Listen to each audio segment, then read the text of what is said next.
నమస్కారం అండి. మేడం, ఇందాక అంకంరావు గారు మాట్లాడింది నిజంగా చాలా మంది అనుకుంటున్నారు ఎందుకు అవకాశం ఇస్తున్నారు, ఎందుకు ఈ విధంగా జరిగిందని మళ్ళీ చర్చలు జరుగుతూ ఉన్నాయి.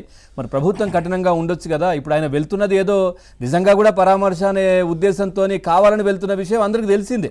అది ఎప్పుడో సంవత్సరం క్రితం ఆయన ఆపద్ధర్మ ముఖ్యమంత్రిగా ఉన్నప్పుడు జరిగిన సంఘటన, అది కూడా బెట్టింగ్కు సంబంధించి ఏదో జరిగితే ఇప్పుడు ఈ విధంగా హడావిడి రెండు ఇద్దరు నిండు ప్రాణాలు స్నేహితుల మధ్య జరిగిన గొడవని అప్పుడు జనరల్ గా ఇద్దరు స్నేహితుల మధ్య జరిగిన గొడవని ఒక రాజకీయ ముసుగు వేసి ఎవరి మీదో బురద జల్లాలని చెప్పి ఈ రోజున పరామర్శకు వచ్చిన జగన్మోహన్ రెడ్డి ఆ రోజున మరి పదవిలో సీఎం గా ఉన్నప్పుడు పరదాలు కట్టుకొని ఎందుకు తిరిగాడండి?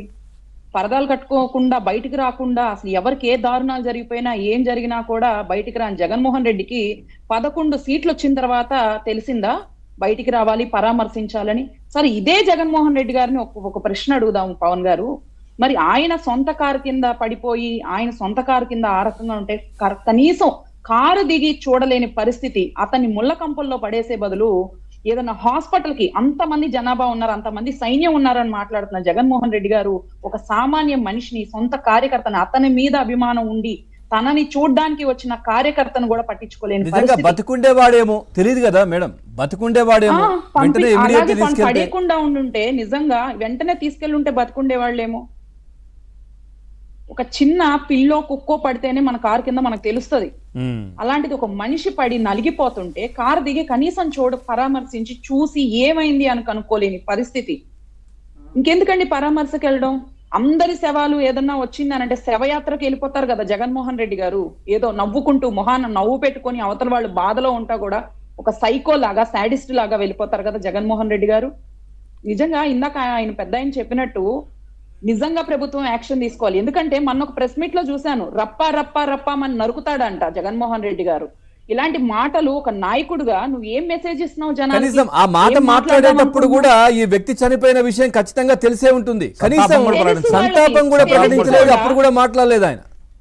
మాట్లాడలేదు.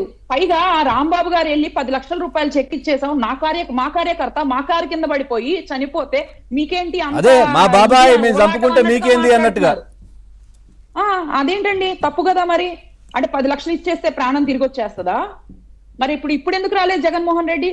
అతను చనిపోయే వాళ్ళు ఎవరైనా చనిపోతే అదే ఇప్పుడు ఇంకెవరి కారు కిందో, తెలుగుదేశం పార్టీ నాయకుల కారు కిందో ఇంకెవరి కారు కిందో వెళ్ళి పడితే ఈ పార్టీకి ఎంత రచ్చ చేసేవాళ్ళండి వాళ్ళు. నత్తి పకోడీలాగా ఎన్ని ప్రెస్ మీట్లు పెట్టుకునేవాళ్ళు. ఒక్కళ్ళకు కూడా మరి నత్తి లేకుండా మాట్లాడడం రాదు. ఎక్కడన్నా ఒక పార్టీలో ఒకరికి ఉంటది నత్తి, వీళ్ళ పార్టీలో ప్రతి ఒక్కరికి నత్తి ఉంటది. అదేం కర్మో మరి.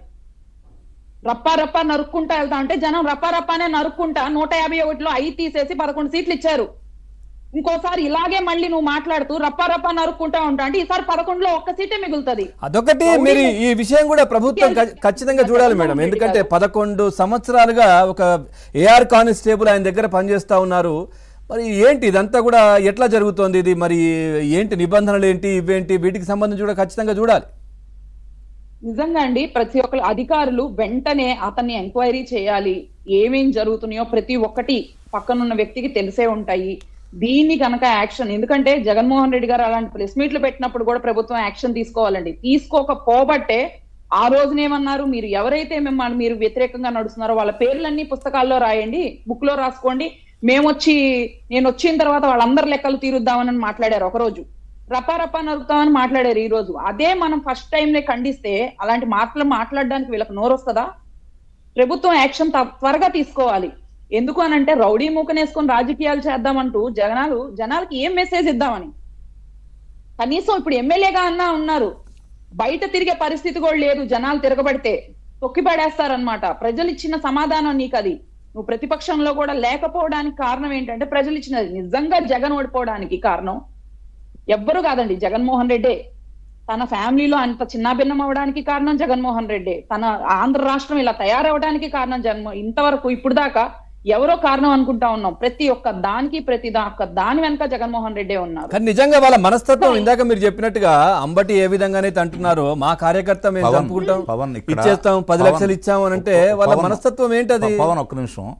ఇప్పుడు ఒక వ్యక్తి కోసం ఆంధ్ర రాష్ట్రం ఈ విధంగా కావాలా? అంతే కదా. ఒక్క వ్యక్తిని అదుపు చేస్తే అన్ని సమస్యలు పరిష్కారం అయ్యే పరిస్థితి ఈరోజు కనపడతా ఉంటే, ఒక వ్యక్తిని అదుపు చేయలేక ఈరోజు ఆంధ్ర రాష్ట్రం ఈ విధంగా మూల్యం చెల్లించుకోవాలా? ఎంతమంది చనిపోవాలి ఇలాంటి సంఘటనలో?